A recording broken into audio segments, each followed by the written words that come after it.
Thank you, Nasreen. I had the pleasure of meeting Nasreen when we were both in Cleveland, I don't know how many years ago. I don't know if you all are familiar with Cleveland. It's the western outpost of the American University of Beirut. And so I graduated from UAB, and everyone sort of confused me for an AUB graduate. Oh, UAB, oh, AUB. And I'm like, okay, yeah, that's fine. I'm from AUB, so it's such an honor, of course, to be here and wonderful. And thank you to Nasreen and to the organizers for inviting me to participate in this conference. As Nasreen mentioned, we do face a lot of the similar challenges in the Deep South of the United States. So at the session yesterday, the stigma issues, the disparities, not being able to talk about or access health care. These are I know this is surprising to a lot of people, but I face these issues when I see my patients in Alabama as well. And so I'm really looking forward to learning more about y'all's experience and also seeing how we can apply it to where I am working in Alabama. So Nasreen wanted me to talk about HIV prevention and pre-exposure prophylaxis, and we've already heard some of the information, so hopefully we'll be able to go quickly and maybe have some conversation, and of course get to lunch sooner rather than later. So I'm going to give a brief overview, of course, of the epidemic. We're going to review the HIV risk factors, as well as the compendium of some of the prevention strategies. But really what I'm going to focus on are the strategies known as treatment as prevention, and then, of course, PrEP, pre-exposure prophylaxis. We'll look at some of the research data, some of which has already been presented, but also some of the real-world data, and I think hopefully have a discussion on implementation challenges both here and elsewhere. So as we've learned, despite a lot of tremendous work in drug development and implementation of antiretroviral therapy, testing strategies, we still have about 2 million new infections around the world, HIV infections around the world, and about 1 million deaths per year. And here in the MENA region, about 200,000 people living with HIV and about 18,000 new infections per year. So as a reminder, how do we acquire HIV? Well, certainly, when we're talking about prevention, where do we want to target? And the highest risk is in blood-borne exposures, particularly in blood transfusions, but also when we talk about needle sharing and injection drug use. When we're looking at sexual exposures, the highest risk is in receptive anal intercourse, but also insertive anal intercourse, descending down to receptive penile-vaginal intercourse and insertive penile-vaginal intercourse. We talk about some of these other issues like biting, spitting, throwing body fluids, but this risk is considered negligible. So when we talk about prevention strategies, we want to make sure that we are kind of addressing this broad spectrum of risk. And so we really want to make sure that our policies, whether it's at the government level, the NGO level, at the research level, that we're making sure that we're addressing this entire spectrum of risk. And so in combination HIV prevention, certainly we talk about expansion of HIV testing, counseling.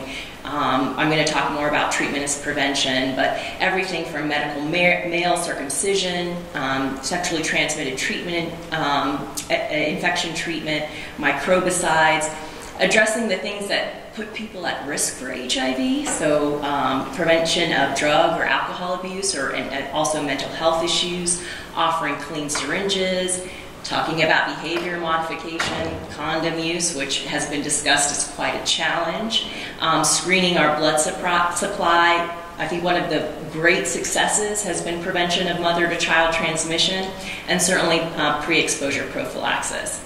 So as I mentioned, I'm going to be focusing for the purposes of this talk on both PrEP and treatment as prevention. So we certainly have tremendous prevention challenges. Where I work in Alabama, we have the only, actually by the state law, the only funded sex education in schools is abstinence. So school districts can only have a choice to talk about more, but as you can imagine, they decide not to. And so bare minimal sort of prevention education is provided in our school systems. And I understand that's a challenge here as well. Certainly low testing rates, and not just overall, but as we've talked about, key populations having sort of assessing their risk. People are very bad at assessing their risk. And doctors are very bad at assessing risk as well. And so having programs that encourage universal testing, even when you're in areas that have low prevalence, is certainly a priority. The issues that put people at risk for HIV often may be related to substance use or mental health issues. There are higher and increasing rates of sexually transmitted infections. As you know, having a sexually transmitted infection can increase your risk of both transmitting and acquiring HIV. The stigma, and I'm not just talking about HIV-related stigma, I'm talking about the intersection of a variety of stigmas that can put certain populations at risk of HIV. In the South, we really talk a lot about racial disparities and poverty that put people at risk in terms of being able to access the health care, both in terms of prevention and treatment. Certainly gender or gender identity putting at risk, and then of course HIV itself here. Homophobia and transphobia, and then the social determinants of health, having unstable housing, no insurance or lack of access to care, living in areas where there's a lot of violence or trauma, as I think a lot of you deal with in taking care of refugee populations. So we have significant number of challenges, but I guess what I'll posit to you is that we have some solutions, and we have solutions that have been tested to be effective more so in research settings, but now we have to figure out how to implement these solutions. So the treatment as prevention model, really, I think those of us who practice HIV medicine, we knew, even as early as, the data from Rakai in Uganda, which showed that lower viral load meant less likelihood of transmission. But as Dr. Posniak said, we always had these caveats around it. Less, a little, near zero, almost zero. But HPTN-052 was our study that showed that HIV transmission, if you are undetectable taking your medication, you will not transmit HIV. So the first study initially showed that individuals, their HIV transmission was reduced by 93% in serodiscordant couples. One is positive, one is negative, but then on treatment. And what they actually were able to show was that and this was comparing immediately starting antiretroviral therapy versus holding off on starting. And what they found was in the 46 linked transmissions in this study, only 3 were in the immediate arm, but none of those 3 were undetectable at the time. So there were no index to partner transmission events when the index was stably suppressed on antiretroviral therapy. And we've had subsequent studies, both the partner and the Partner 2 study, Partner in 2016 and Partner 2 study in 2019, published in May of this year, which showed that partners who were virally suppressed and on effective treatment, there are 0 transmissions of HIV. And this has really been, I think, what led strongly to the U=U movement that has been addressed. Our head of the National Institute of Allergy and Infectious Diseases published this editorial in JAMA where the statement was made, U=U. So we no longer have to qualify our message to our patients. We no longer have to qualify the message to the community. U=U. And this is a message that I think is empowering for our patient population. I think it's strong in terms of education, certainly, as well. And really, I think it refocuses our efforts in terms of prevention. Our Centers for Disease Control released this data earlier this year using using data from some national behavioral health surveys as well as our surveillance data to estimate the proportion of patients who transmit HIV based on where you are in the care continuum. right? So if for the 15, it's estimated that there's 15% of people living with HIV in the U.S. who don't know their diagnosis. Well, the estimate is that they account for 38% of all new transmissions. And that 23% of people living with HIV, they know their diagnosis, but they're not regularly in care. And they account for 43%. Going on down, over half of people living with HIV are in care in the US and virally suppressed. And as you can see, this model acknowledges U equals U, that they're not responsible for any, or they do not account for any of the new transmissions. But this is what I really want to call your attention to here, is that the people who don't know they have HIV, or the people who know they have HIV but are not in care, account for over 80% of all new transmissions in the US. And this is likely, similar in other settings as well. So even though treatment as prevention is a key strategy, if we really want to shift that curve on reducing HIV transmission, if we really want to get to 90-90-90, we really want to decrease the rate, we are going to need additional strategies, particularly focused on prevention.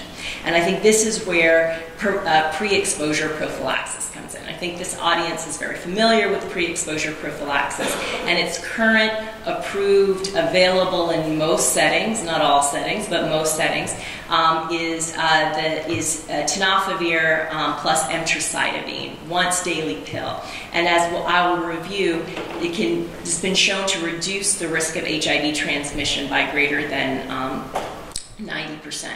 So we had one of the first studies, the IPREX trial, which was 2,500 subjects, both men who have sex with men and female to male transgender who have sex with men.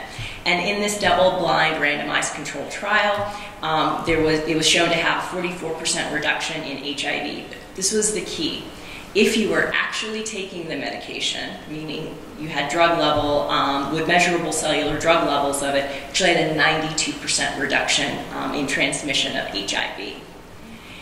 And there were 100 patients who were infected after the trial began. None of them had evidence of drug resistance, which was a big concern when this study was starting.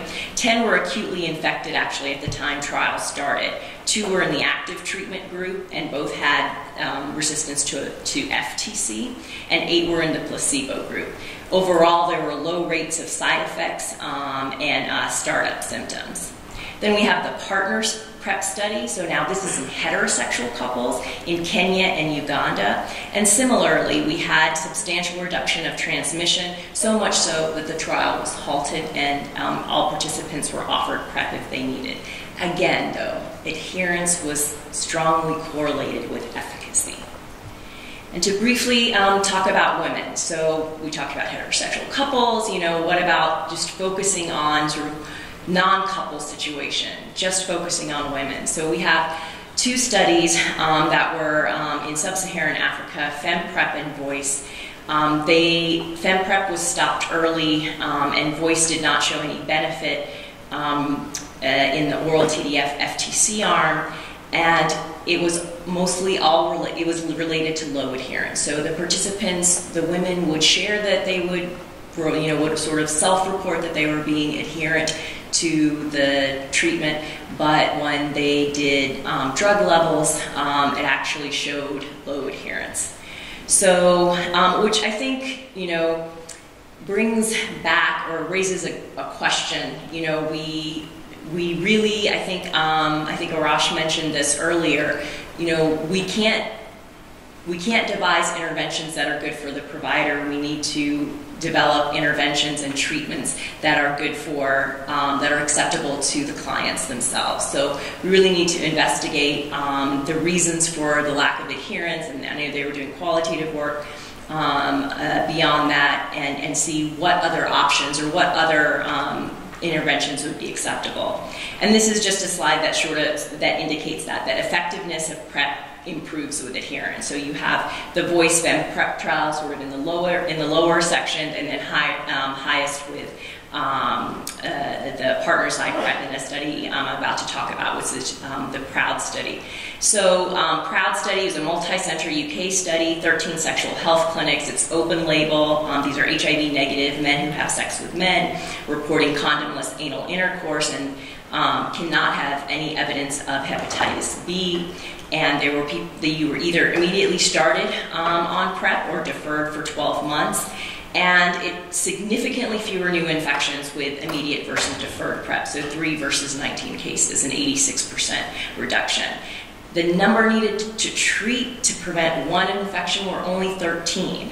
And so I think that really should, hopefully, hopefully Dr. Pozniak will update us very shortly on changes in the UK policy, but I think strong evidence that even in sort of almost practical setting that this can work, and risk behaviors were similar between the two arms.